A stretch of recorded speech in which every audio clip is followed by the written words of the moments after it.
Welcome to Victory Online. We're going to join Loree Westron and Bob Bruce in the studio for the Portsmouth Authors Collective and their ongoing series offering help and guidance to authors. And back with Portsmouth Authors Collective with myself and Loree Westron. Loree, how are you doing? Hey there, Bob. Had a good week? Yeah. Weather's been nasty, isn't it? It's been a little bit damp. Yes. So at the end of last week's show, or towards the end, we were talking about self-publishers and marketing techniques for them. Could we pick up on that? Yeah, I think, marketing is always the big question that we all ask, how can we promote our books? And I'm sure struggle with in most cases. Absolutely. And that's such a big part of what PAC does. We came together to promote each other and by doing so also hopefully promoting ourselves. Yeah, and I mean, certainly looking after people in general who are members of PAC and they want to get their books known about. And it's always going to be a tricky, troublesome thing. It is.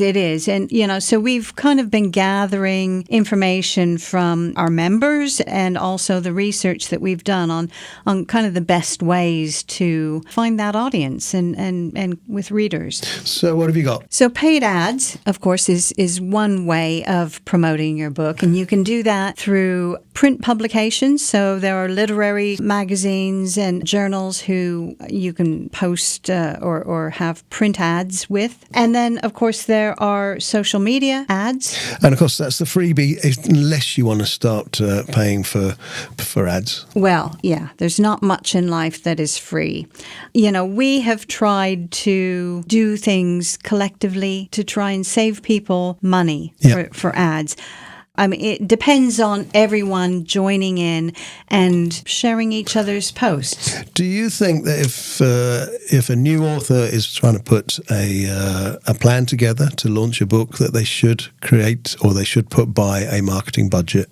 Oh, absolutely. I think it's essential. And it's something that I wish that I had put more thought into or guided a bit more because I didn't really think too much about it until the book was out there. And then suddenly I'm thinking, oh, how do I find people who want to read it? Something that's just sprung to mind for me. So if you've got a book in hand and you want to get it into local bookshops, and as we know, most of those local bookshops are very generous with their bookshelves and allow you to put those books up. But if you took a poster in that was about the book, would that help? Possibly. I mean, every shop would be different. I do know that there are some shops that would be very glad to put a poster up and others who, would be less so. Yeah, I'm just trying to think outside the box, and not as an author, just as a marketing guy, really. And of course, posters are only reaching the people who happen to be walking by.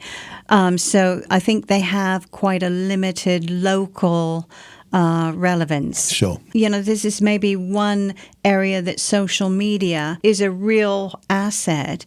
I think having a social media presence, having an online presence of any sort, but Facebook, Instagram, TikTok, all of those avenues have they've certainly got a value, haven't they? They do. And beyond that, it's that thing, isn't it, where we all know we should do it, but it's actually the doing of the social media. It's a discipline, isn't it? It is. And, I've only recently started really pushing the social media side of things with my own author's account. Because I've seen the success that people like Bryony Best has had. So she is very active on social media. So yes, I've tried to take a few tips from her. And I've also, taken out a few paid Facebook ads as well, which have shown a positive result. Yep. So I wouldn't necessarily recommend that to everyone. And I've only spent small amounts of money doing that. But there does seem to be some good results. That's great. And is there anything else that's easy for somebody to do?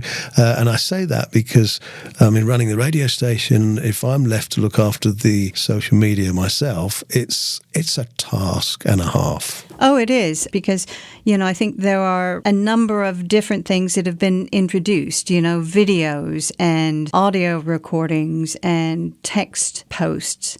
And And so you, I think, have to do kind of a mixture of things. Which I have noticed you are doing more of. You're doing a few reels and things like that. Yeah, and I have been doing that recently because I think the algorithms, I mean, nobody understands algorithms. You know, if they tell you that they do, I'm not so sure that they, you know, are the right people to talk to. But you know, they can really constrict the reach of your posts, or they can help it to spread. Are you finding that the reels are helping in any way? Have you had positive traction from that? Yeah, well, I can see how many people have looked at them, and you know, the numbers are okay. They're still quite small, but I think it's growing. Yeah, and it is, as we're trying to reinforce, it's putting that effort in, even though you might not see much traction immediately, but you've got to keep going. Yeah. I think to get back to what is the biggest help for a writer, it's reviews. And I think all of these things, we're not just looking for book sales, but we're looking for book reviews, and it's the reviews that encourage other readers to pick up your book. You know, so it's a combination of things, but it is quite a complicated business, I'm finding. Yeah, I'm understanding more and more, and the more we speak on or off air, I realise it is a big conundrum to market an unknown author. Yeah, it is, and so it is getting your name known. And we have, as you know, been in touch with lots of local bookshops and other businesses who have been willing to stock our books. And I think also doing personal appearances. That sounds very grand, but talks to groups, you know, special interest groups, or groups such as the WI or U3A. They have a lot of meetings where, you know, people will get together because they're interested in a particular topic. If your book fits that particular topic, then they are very definitely a group that you want to speak to. That's brilliant. Let's leave it at that, Loree, because we could talk all day about marketing and probably still not really get where we want to get to. And I mean that in the most gracious way. I am interested in what's coming up for PAC at the moment. We've got a lot of things coming up in the next few weeks. So one thing that I would like to mention really quickly is that at the moment we're running a crowdfunder. PAC is joining together with the Portsmouth Writers Hub, Star and Crescent, and some of the other local writing organizations in town. And we want to employ co-coordinator who will help us apply for funding. Funding is out there, and what we're trying to do is to extend our reach and what we do with the community, and also to make the different writing organizations sustainable in the long term. All of these organizations, the Collective, the Hub, Star and Crescent, they are all run by volunteers.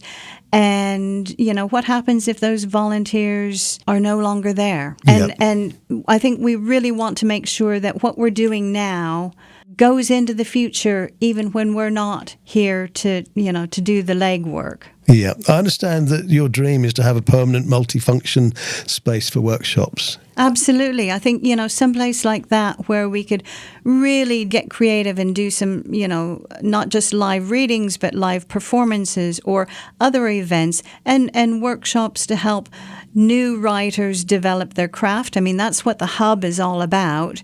And a space for selling our books as well. That would be a dream come true, wouldn't it? Thank you, Loree. See you next week. Victory! If you've enjoyed watching this podcast, then make sure you click that like button and remember to subscribe and click that notification bell so you don't miss out on any more of our podcasts.